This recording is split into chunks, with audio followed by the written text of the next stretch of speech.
Marcel Ichou, on a évoqué le parcours et le nouvel ordre médical d'une certaine manière, mais est-ce que vous ne trouvez pas que désormais, la relation entre le médecin, le praticien, le thérapeute et le patient, et à l'inverse, le comportement du patient vis-à-vis du médecin, n'a pas évolué, n'a pas changé, c'est même un petit peu transformé. Pour compléter un petit peu ça, est-ce que l'effet notable du médecin et le fait un petit peu mandarin de l'expert, de la personne qui sait tout sur tout, n'a pas un petit peu changé, c'est un petit peu délité avec le temps? Alors oui, c'est délité, mais comme d'habitude, on est passé d'un excès à l'autre. C'est-à-dire qu'auparavant, le médecin était le personnage omniscient, omnipotent, et sa parole était parole d'évangile. Il y avait l'instituteur et le curé et le médecin. Ouais, et le mandarin, c'est-à-dire que quand on allait voir un grand professeur, moi je me rappelle des premières visites qu'on faisait, il arrivait avec une armée derrière lui d'externes, d'internes, le patient était un objet et puis il divulguait la bonne parole. C'est encore le cas ça quelquefois ou non, franchement, beaucoup moins, même si il y a peut-être certaines tentations chez certains, mais non, les patients ne se laissent plus manœuvrer comme ça. Mais alors on a été à l'inverse, c'est-à-dire que du coup le médecin a été complètement désacralisé, sa parole aussi, au détriment d'autres idoles, au premier rang desquelles l'Internet, les médias, etc. Et ça aura beaucoup plus de poids d'avoir n'importe quel charlatan qui va parler à la télé ou sur Internet plutôt que le médecin du coin. Vous pensez vraiment qu'aujourd'hui les gens font plus confiance quelquefois en une information qu'ils trouvent sur Internet ou quelqu'un qui passe à la télévision qu'en leur propre médecin? Alors, ça dépend des situations. Ça peut être comme ça. En général, oui, ils font plus confiance. Ça a plus de... Parce qu'il est passé à la télé. Ça a plus de poids, il est passé à la télé, c'est plus chic, c'est plus sexy, c'est plus... Quand ils sont vraiment malades, là, ils se raccrochent à la vérité. Quand même, il y a quand même... ça devient plus important, ça... À une forme de vérité, c'est pas la vérité. À une forme de vérité. Non, à une vérité par rapport à eux. C'est-à-dire quand vous avez un être en souffrance, c'est pas toutes les... C'est pas celui qui est les gens ce qu'on peut vous raconter dans des médias sur Internet. Pourquoi? Parce que c'est pas possible. C'est pas parce que vous allez donner à quelqu'un un dictionnaire qui va devenir Proust. C'est pas parce que vous allez donner un Vidal à quelqu'un qui devient médecin. Or, malheureusement, Internet... c'est ce que les gens pensent quelquefois, oui. Est-ce que justement, parce que la force de persuasion du médecin est importante aussi, déjà pour l'observance d'un traitement, déjà même pour que la personne puisse croire en ce qu'elle fait, est-ce que justement le fait que cette image se délite un peu pose ce problème-là? Est-ce que vous avez la sensation que les gens écoutent moins ce que vous leur dites, qu'ils suivent moins les prescriptions qui sont données? Bien sûr. Oui, mais en même temps, ça fait partie de la relation. C'est-à-dire qu'il suffit, si vous voulez, ces sujets-là, ils ont été traités par Molière, dans tout son théâtre. C'est vrai.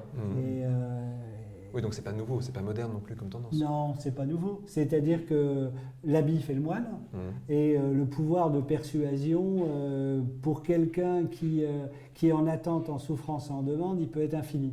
Donc à partir de ce moment-là, vous avez ces deux ingrédients et la seule chose qui puisse faire la différence, c'est la confiance, la sincérité, l'authenticité et voilà, c'est ça qui fait la différence. On revient à la relation de confiance. Les patients ne viennent pas avec des prescriptions toutes faites? Si, ils viennent avec... j'ai vu sur Internet et voilà ce que j'ai. Vous êtes sûr que c'est ça? Faites-moi tel examen, etc., etc. Bien sûr. Vous êtes sûr que ce médicament, parce que j'ai lu qu'il y avait un effet secondaire et que cet effet secondaire, est-ce que vous le connaissez, est-ce que vous savez ce que ça peut faire, etc. Justement, ça altère un petit peu la parole du médecin, non? Oui, complètement. Ça l'altère et en même temps, il faut beaucoup de temps. C'est pour ça qu'au bout d'un moment, vous ne traitez que les gens. Vous savez, si vous avez la confiance d'un patient, vous pouvez le traiter. Si vous avez la réticence, vous ne pouvez pas le traiter. C'est pas possible. Et certains patients, vous ne voulez pas les traiter. Enfin, moi, ça m'arrive très souvent de dire, écoutez, allez voir quelqu'un d'autre, mais avec moi, ça ne sera pas possible. Question vraiment de rapport et de... De rapport et puis de vision des choses. Il y a quand même des vérités. En médecine, la vérité, c'est le diagnostic. Ce n'est pas le symptôme. Or, le marché fait que la vérité, c'est le symptôme. Vous rentrez dans une pharmacie, dans un supermarché, et vous avez constipation, maux de tête, douleur, lombalgie, cervicalgie, torticolis. Enfin, voilà, c'est par symptôme. Ça, ce n'est pas de la médecine. Justement, il semble qu'en ce moment, il y a des circulaires qui demandent aux médecins, principalement aux généralistes, de baisser un petit peu les prescriptions, surtout sur les antidouleurs, etc. Comment vous adaptez à ça? Parce que, a priori, les gens viennent quand même pour cette demande-là. Comment vous pouvez leur dire, il y a peut-être d'autres solutions, il y a peut-être une autre manière de travailler là-dessus? C'est toute la difficulté entre la théorie et la pratique. Avant tout, c'est un diagnostic. Quelqu'un qui vient et qui a mal, prenons, et qui a mal au dos, Oui. il a mal au dos, donc ça veut dire quoi? Il faut diagnostiquer pourquoi il a mal au dos. La douleur, elle peut venir effectivement d'un trouble psychique, elle peut venir d'une véritable lésion organique, elle peut venir... Bon, donc il faut examiner, regarder, interroger, et au bout du compte, vous faites un diagnostic. Donc soit il y a une lésion organique et à ce moment-là, qu'est-ce que je peux faire? Est-ce qu'il a une hernie discale, pas une hernie discale? Est-ce que cette hernie elle va être sensible au traitement ou pas? Est-ce que le repos va suffire? Ou alors il n'y a rien de tout ça, mais il y a un contexte familial, social compliqué et son mal de dos va s'inscrire là-dessus. Donc c'est très très compliqué. Et au bout du compte, je dis encore une fois, c'est une question de confiance et puis de savoir-faire. Et vous ne pouvez pas appliquer une recette pour un simple mal au dos, c'est impossible. Alors s'il va chez le pharmacien, il va ressortir avec la pommade pour machin. S'il va chez l'ostéopathe, il va ressortir avec des manipulations. S'il va chez le kiné, il va sortir avec des séances de massage. S'il vient chez vous, et vous allez l'interroger, et puis vous allez... Et s'il vient chez moi, il va ressortir a priori avec des médicaments, sauf que je vais lui dire à un moment donné, mais il faut que je passe du temps. Oui. Il est plus simple de dire, bon bah écoutez, je vous donne... 10 jours d'anti-inflammatoire et de décontractant et puis ça va passer et puis après ça marchera ou ça marchera pas. De toute façon, c'est beaucoup plus simple, ça prend moins de temps que de rentrer dans un interrogatoire et arriver à faire accoucher la personne du fait que s'il a mal au dos, finalement, c'est que en ce moment, il se passait telle et telle chose dans sa vie. Est-ce que vous êtes formé à ça? Ou est-ce que c'est vous qui vous êtes formé par vous-même?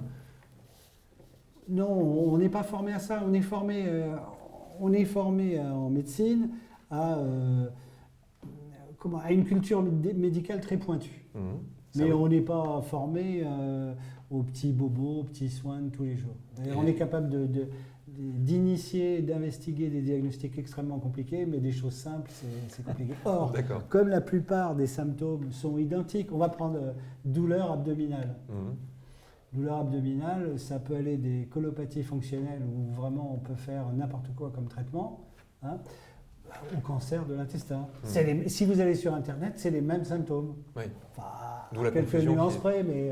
alors quelqu'un qui va sur Internet, d'ailleurs la plupart des gens qui vont sur Internet reviennent en disant j'ai un cancer. Parce qu'ils ont vu, effectivement... Le problème c'est que sur Internet, vous avez toujours les témoignages les pires.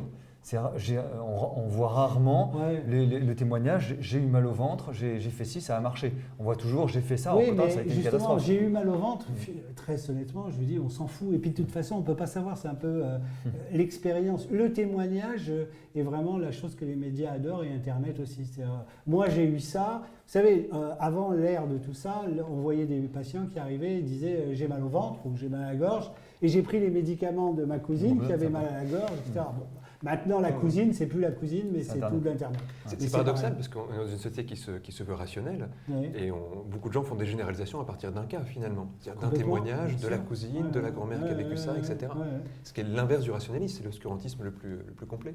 Oui, mais si vous voulez, d'abord, on n'est pas dans une société rationnelle. Elle se veut l'être, mais... Elle se veut, mais elle ne l'est pas. Et puis, l'homme n'est pas un animal rationnel. Donc, comme il est avant tout irrationnel et encore plus dans le traitement... Là, je vous renvoie encore à Molière. On est dans l'irrationalisme le plus pur. Donc, il faut savoir jouer tout en étant rationnel avec l'irrationnel